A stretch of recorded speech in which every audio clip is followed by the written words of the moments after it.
Priyanshu girlfriend का birthday मनाने के लिए होटल के कमरे में पहुंचा था। दोनों बेड पर खेल शुरू करने वाले थे और इसी समय पर निशा के मोबाइल पर एक कॉल आ जाती है।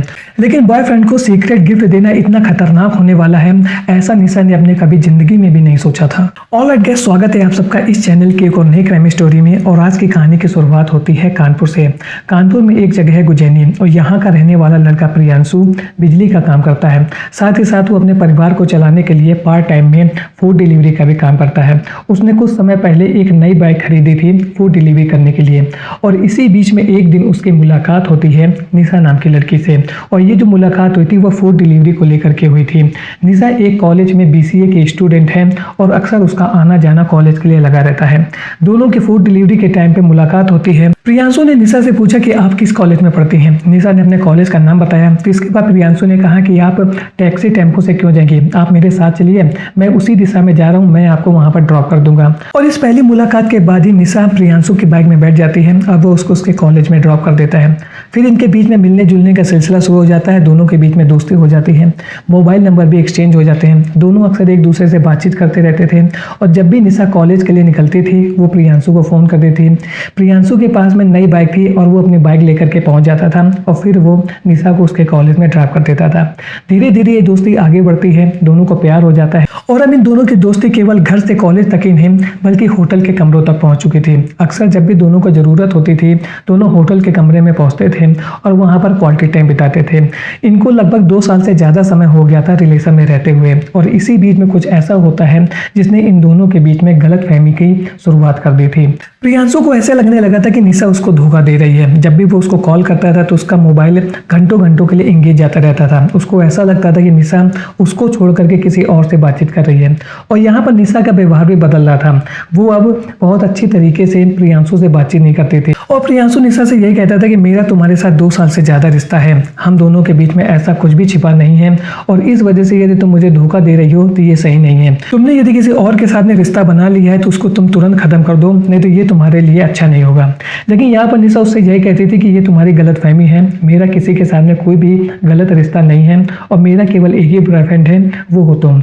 लेकिन प्रियांशु को उसकी बात पर विश्वास नहीं होता था और इसी बीच में प्रियांशु ने निशा के पिता को फ़ोन किया और उससे कहा कि आपकी बेटी का बहुत सारे लड़कों के साथ में रिलेशन है, वो उनसे घंटों घंटों बात करती रहती है, आप अपनी बेटी को समझाइए। जिस वक्त प्रियांशु ने निशा के पिता को फ़ोन किया था वो उस समय शहर में नहीं थे, वो काम के सिलसिले में बाहर गए हुए थे और जैसे ही वो घर पर वापस आते हैं उन्होंने तुरंत थाने में रिपोर्ट लिखाई और उन्होंने बताया कि कैसे प्रियांशु नाम के व्यक्ति उनकी बेटी निशा को परेशान कर रहा है। कंप्लेन लिखाए जाने के बाद में पुलिस ने प्रियांशु को थाने में बुलाया और इसके बाद उसको बहुत ज़्यादा डांट फटकार लगाई और उससे कहा कि तुम निशा से दूर हो जाओ और फिर दोनों लोगों के बीच में समझौता करा करके मामले को शांत करा दिया। लेकिन यहाँ पर प्रियांशु का गुस्सा शांत नहीं होता है और उसको ऐसा लग रहा था कि उसका रिश्ता निशा के साथ में बहुत पुराना है और यदि निशा उसको धोखा दे रही है तो इसके लिए उसे सबक सिखाना ही पड़ेगा। और इसके बाद वो अब अक्सर ही निशा के पिता को और निशा को फ़ोन करके धमकाता रहता था कि आप अपनी बेटी को सुधार दीजिए, वो मुझे धोखा दे रही है, उसका बहुत सारे लड़कों के साथ में रिश्ता है, वो सोशल मीडिया पर अलग अलग तरीके से फ़ोटो डालती है जिस पर लोगों के गलत गलत कमेंट्स आते हैं। और इस तरीके की बातें वो निशा के परिवार वालों से कहता रहता था। निशा के परिवार वाले उससे यही कहते थे कि यदि तुम अपनी हरकतों से बाज नहीं आओगे तो हम लोग एक बार फिर से तुम्हारी पुलिस में कंप्लेन करा देंगे। लेकिन प्रियांशु को यही लग रहा था कि निशा उसको धोखा दे रही है और इसके लिए उसको सबक सिखाना बहुत ज़्यादा जरूरी है। लगातार प्रियांशु से दूरी बना रही थी, वहीं दूसरी ओर प्रियांशु निशा को सबक सिखाना चाहता था। और इसी बीच एक दिन उसने निशा को फ़ोन किया और उससे कहा कि मेरा बर्थडे आने वाला है, साथ ही साथ करवा चौथ भी है, तो मैं तुमको गिफ्ट देना चाहता हूँ, क्या तुम अंतिम बार मुझसे मिल सकती हो। तो यहाँ पर निशा तैयार हो जाती है और उससे कहती है कि ठीक है, मैं इस दिन तुमसे मिलने के लिए आऊँगी। जिस दिन निशा प्रियांशु से मिलने वाली थी उस दिन उसने अपनी माँ से बताया था कि कॉलेज में एग्ज़ाम देने के बाद में वो प्रियांशु के साथ उसका बर्थडे सेलिब्रेट करने के लिए जाएंगी। तो यहाँ पर माँ ने उससे यही बोला कि ठीक है, तुम प्रियांशु के साथ चली जाना, लेकिन 4 साढ़े 4 बजे तक घर वापस लौट आना। लेकिन देर शाम हो जाती है और निशा के बारे में कुछ भी नहीं पता चलता है। और इसके बाद निशा की छोटी बहन ने प्रियांशु के एक दोस्त को फ़ोन किया और उससे कहा कि प्रियांशु से पूछो कि वो कहाँ पर है और अभी तक उसकी बहन घर पर क्यों नहीं आई हुई है। प्रियांशु ने निशा की छोटी बहन का मोबाइल नंबर ब्लॉक किया हुआ था और इस वजह से उसकी छोटी बहन की प्रियांशु से बात नहीं हो पा रही थी।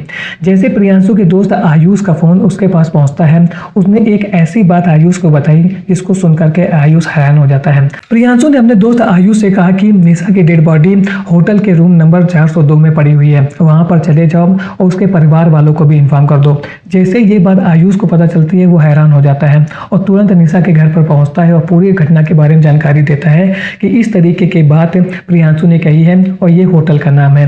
निशा के परिवार वाले तुरंत उस होटल पर पहुंचते हैं और पुलिस को इन्फॉर्म करते हैं। पुलिस जब होटल के रिसेप्शनिस्ट से बात करती है, ये बात होटल वालों को नहीं मालूम थी कि रूम नंबर 402 में इस तरीके की घटना हो गई है। उनको तो यही लग रहा था कि एक लड़का और एक लड़की उस रूम में रुके हुए हैं। हाँ, उन लोगों ने देखा था कि कुछ समय पहले लड़का रूम को लॉक करके होटल से बाहर कुछ लेने के लिए गया हुआ था, लेकिन उनको इस बात का शक नहीं हुआ है कि उसने इस तरीके की घटना को अंजाम देने के बाद में वो होटल से भाग गया है। जैसे ही होटल के स्टाफ को इस बात की जानकारी पुलिस से मिलती है, वो तुरंत रूम नंबर 402 पर पहुंचते हैं और मास्टर की से जैसे रूम को खोलते हैं तो अंदर का जो नज़ारा था बहुत ही भयानक था। बेड पर निशा की बॉडी पड़ी हुई थी और उसके शरीर पे एक भी कपड़े नहीं थे। निशा की डेड बॉडी को पीएम के लिए भेज देती है और हम उन लोगों ने प्रियांशु को ढूंढना शुरू कर दिया था। वो लोग प्रियांशु को लगातार ढूंढ रहे थे, लेकिन प्रियांशु के बारे में कुछ भी नहीं पता चला था। इस घटना के लगभग 4-5 घंटे के बाद में प्रियांशु खुद ही कानपुर के एक थाने में पहुंचता है और वहां पर आत्मसमर्पण कर देता है। पुलिस की टीम थाने से उसको गिरफ्तार करती है और इसके बाद उससे पूछताछ करती है। तो यहाँ पर प्रियांशु ने यही कहा कि उसे निशा के साथ इस तरीके की घटना करने के पीछे कोई भी पछतावा नहीं है, क्योंकि निशा उसको लगातार धोखा दे रही थी। वो उसको समझा रहा था कि मेरा तुम्हारे से रिश्ता बहुत ज़्यादा पुराना है, तुम मुझे इस तरीके से धोखा नहीं दे सकती हूँ। लेकिन अब वो मुझे इग्नोर कर रही थी और साथ ही साथ मुझसे बात भी नहीं करती थी। मैंने उसके परिवार वालों को, उसके पिता को भी इस बात की जानकारी दी थी कि उसकी बहुत सारे लड़कों के साथ में रिलेशन है और वो सोशल मीडिया पर अलग तरीके की फोटोज डालती हैं जिस पर गंदे गंदे कमेंट आते हैं और ऐसा व्यवहार निशा का मुझे बिल्कुल भी पसंद नहीं आ रहा था और इसी के बाद में मैंने निशा को सबक सिखाने की सोची थी। प्रियांशु ने पुलिस को आगे ये बताया कि मैंने निशा को होटल में मिलने के लिए मना लिया, मैंने उसको इमोशनली टच दिया और उससे कहा कि मेरा बर्थडे है, साथ ही साथ मैं तुम्हें करवा चौथ का गिफ्ट देना चाहता हूँ। यहाँ पर निशा तैयार हो जाती है। हम दोनों होटल के रूम नंबर 402 पर पहुंचे। वहाँ पर मैंने निशा का बहुत अच्छे से स्वागत किया और हमने सबसे पहले केक काटा। केक काटने के बाद में हम दोनों बेड पर पहुंच गए और खेल अपना शुरू करने वाले थे और इसी बीच में निशा के मोबाइल में कॉल आ गया। कॉल आते ही निशा बहुत असहज सी हो गई और मेरी तरफ देखने लगी। मैंने उसे तुरंत कहा कि इस कॉल को स्पीकर पर डालो, लेकिन उसने कॉल को स्पीकर पर न डाल करके तुरंत काट दिया और एक बार फिर से मेरा निशा से झगड़ा हो गया। मैंने उससे कहा कि तुम मुझे लगातार धोखा दे रही हो और कैसे देखो तुम्हारे फ्रेंड का कॉल एक बार फिर से मोबाइल पर आया है। यदि ये तुम्हारा बॉयफ्रेंड नहीं था तो तुमने मेरे सामने से बातचीत क्यों नहीं की। इन सब बातों के बाद ही निशा ने मुझसे लड़ाई झगड़ा करना शुरू कर दिया और अब मुझे निशा के ऊपर बहुत ज़्यादा गुस्सा आ चुका था और फिर मैंने पास पर रखे हुए कटर से निशा के ऊपर अटैक कर दिया और उसका काम तमाम कर दिया। इस पूरी घटना को अंजाम देने के बाद में मैंने होटल के कमरे को बाहर से लॉक कर दिया और फिर वहाँ से चला गया। मैंने प्लान यह बनाया था कि निशा के साथ इस तरीके की घटना को अंजाम देने के बाद में मुझे ऐसे लगा कि मैं उसके बिना नहीं जी सकता हूँ और फिर मैं अपने घर पर पहुँचा।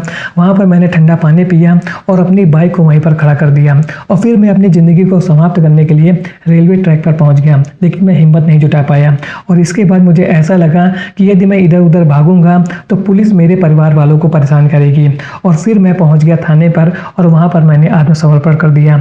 लेकिन मैंने जो कुछ भी किया है उसके लिए मुझे पछतावा नहीं है, क्योंकि निशा गलत थी और वो मुझको धोखा दे रही थी और मैं निशा को होटल में केवल इसलिए लेकर के गया था कि उसे मैं अपना सच्चा प्यार बताना चाहता था और उसको ये दिखाना चाहता था कि वो उसके बिना नहीं जी सकता है।